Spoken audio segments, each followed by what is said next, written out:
Welcome back to Council Catch-Up, where we bring you more than 2 hours of Roanoke City Council meetings in about 2 minutes. During this video, you'll see approximate timestamps in the lower left-hand corner. That way you can go back to the live stream to hear the full discussion for yourself. The February 18th 2 p.m. and 7 p.m. sessions were packed full of information, so let's get started.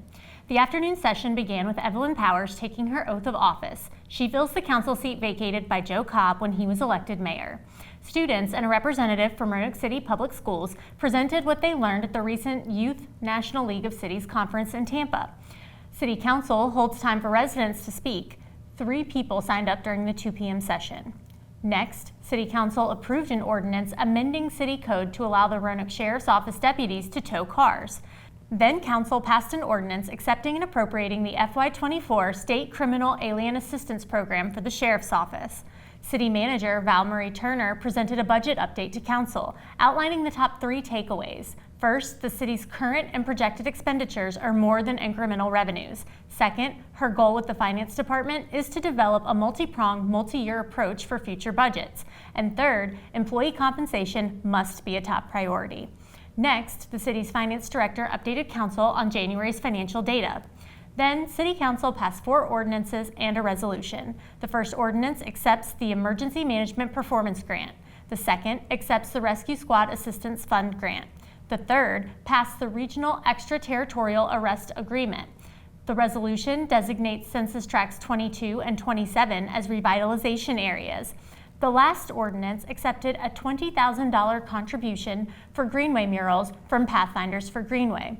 This check was presented during the 7 p.m. session. The city's Inclusive Services Manager, Katie Hedrick, shared an update on Transit Equity Day celebrated on Rosa Parks' birthday, February 4th. She reported there was more than an 800 rider increase when compared to Tuesdays over the past 12 months.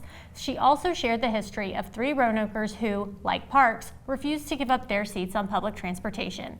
Toward the end of the meeting, the city attorney brought 2 items to Council's attention. The first, a proposed city code amendment that would codify certain boards and commissions. This will be brought up again in March. Next, Council passed a resolution allowing the Roanoke City School Board to enter into a public-private partnership for lease of school property so solar panels can be installed. At the end of the afternoon session, Council passed a resolution naming the front plaza of the Oliver Hill Justice Center to the Onsley Ware Plaza. Ware was the first African American west of the Blue Ridge to serve in the Virginia House of Delegates and the first Black Circuit Court judge. The Roanoke Valley chapter of Jack and Jill of America presented to Council during the 7 p.m. session, thanking Mayor Cobb for his involvement during the recent debate. There were 2 public hearings during the evening session. The first, a request by Homes for America, Inc. to rezone pieces of property along Bullitt and Jameson Avenues to build 155 apartments that helps address the need for affordable housing. City Council passed the ordinance, making the properties into residential districts with conditions.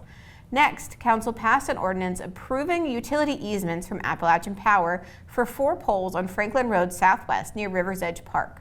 The evening session ended with 4 people addressing Council. Full Council meetings can be watched on the city's Facebook page, RVTV Channel 3, and RVTV.org. Now you're all caught up with City Council. The next meetings will be on March 3rd at 9 a.m. and 2 p.m.